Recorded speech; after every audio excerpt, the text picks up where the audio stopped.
What is going on, everybody? Welcome back to the channel. After Sound here, bringing you Splinterlands content every single day. We also stream right here on this channel every Tuesday, Thursday, and Sunday morning, so come by and say hello. All right, so as the market continues to crash, and as I've been saying, I fully expect it to continue, not just Splinterlands, but just the broader markets. I expect 2023 to be even more of a dumpster fire. There is opportunity in all of the madness, and that pun is intended because I wanted to talk about Runi, which of course has the opportunity ability, and whether or not this card is worth it or could potentially be worth it if prices continue to dip. So what I'm looking at right now is, refreshed page for Runi on OpenSea, and you can see here that we're at about a 0.278 Ethereum floor, and Ethereum is hovering just around or maybe just slightly below $1,200 with the recent market dip. So if we look at it from that standpoint, let me go ahead and bust out my calculator here, and what you'll be able to see is 0.278 times 1,200 is about $333. Divide that by 11 BCX because it is a legendary card, and this is roughly $30 per BCX. So the way that I'm going to try and make a direct comparison here is by going to the market and seeing what are the cards within the modern format, monster cards specifically, legendary cards that are at $30 or above per BCX. And you can see there's not too many here. Obviously, you're going to have Epona, Kron, Cornelius, Crawlus, Aganju, Phantom of the Abyss, and Two Gun Pete. After that, excuse me. After that, we drop off significantly.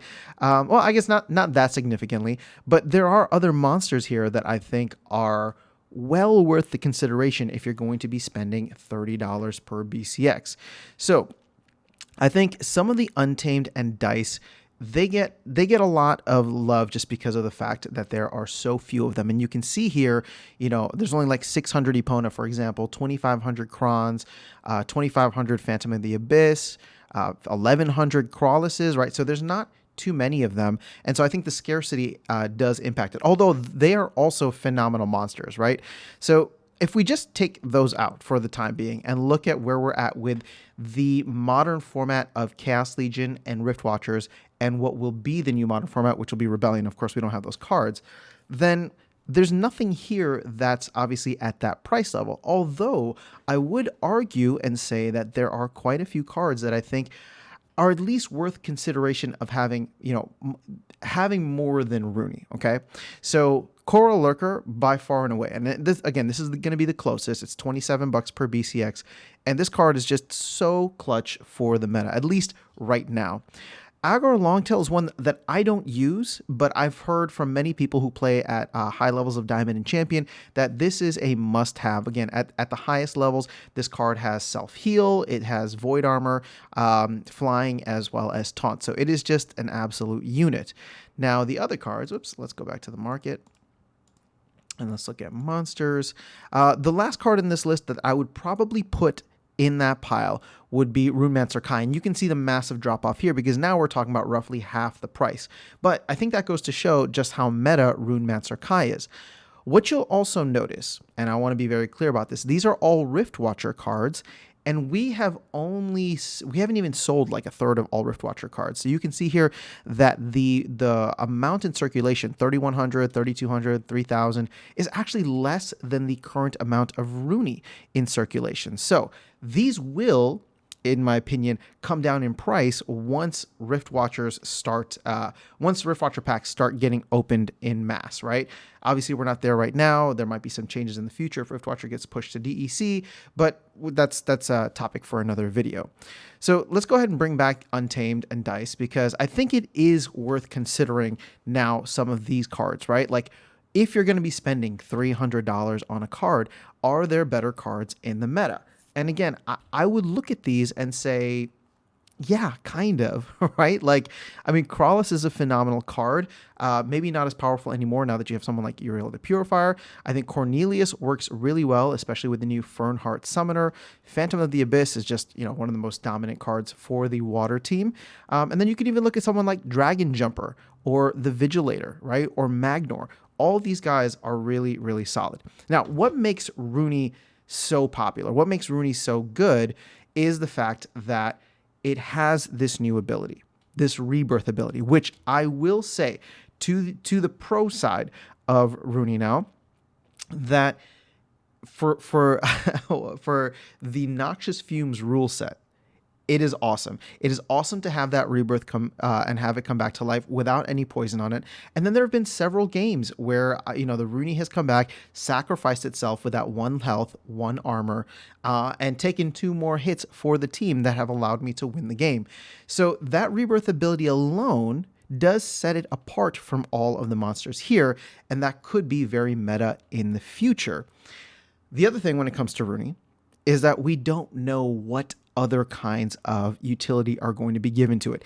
With someone like Kron, with someone like Crawlus, or any of these Untamed and Dice monsters, you know what you get with them, and that's all that you're going to get, right? That's all that you're going to get. And if anything, they're about to lose some utility as we will rotate Untamed and Dice out of the modern format in the very near future. Whereas it seems as though the Runi is Matt's pet project. So with that being the case, he's so focused on it, wants to deliver a ton of value to it, and you know that there's going to be some added benefit. So when you calculate that $30 per BCX, it's hard to value that right now.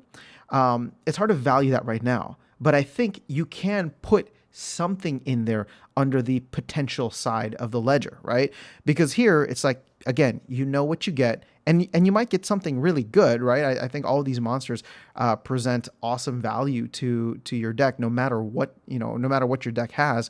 But in the future, and if you're thinking more long-term, such as 6 months down the road from now, when Rebellion potentially comes out, these cards won't be playable in Modern.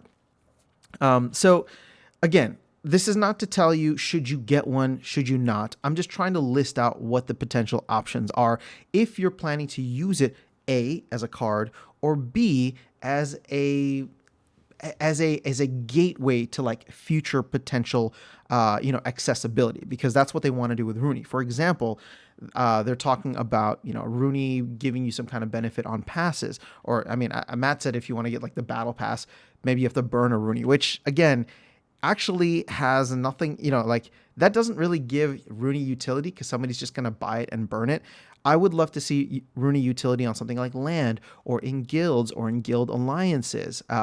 But again, that's all speculative. It's hard to value that right now. And I'm telling you at this point in time, not that you shouldn't, but you can't, like, you just can't account for it, right? We just don't know what's going to happen with Runi in the future. Although we can say that the team is going to work towards something. They're not going to try and add value to Phantom of the Abyss or Kron the Undying. Like they're not going to do that. These cards are already set in stone.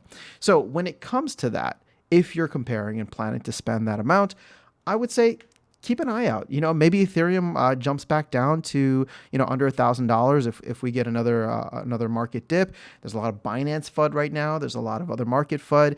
There's no slowdown of interest rate hikes. Yes, we have reduced the amount that we are hiking interest rates, but we're not going to be pivoting anytime soon.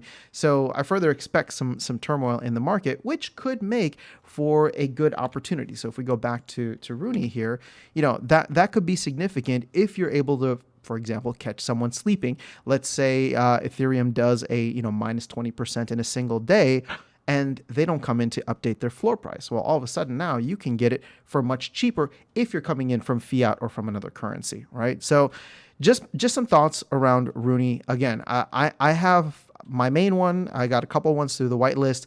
I have no plans on selling right now because I am genuinely curious about the future of what they have planned for Runi. And at this point, getting a couple $100 back, sure, I can put that towards my deck, but I'm actually more curious to see what they do with Runi in the long term than I am to get a couple of cards maxed out for Diamond. I would rather get that capital from somewhere else than selling a Runi. So that's all I have for you guys. Curious to hear your thoughts for those who do own Runi and those who do not own Runi.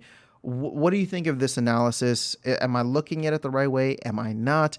Would you compare it to some of those untamed monsters? Would you say that it should like if you go back to not the Untamed Dice, but Chaos Legion and Rift Watchers, is it, is its value fair at $30 per BCX, at $3 more per PCX? Is it better than Core Lurker, both with the in-game utility as well as the external utility? I don't know. That's a tough question to be answered, but I leave that to you guys. Let me know your thoughts in the comments below. I'll catch you all in the next video and see you around the game. Take care.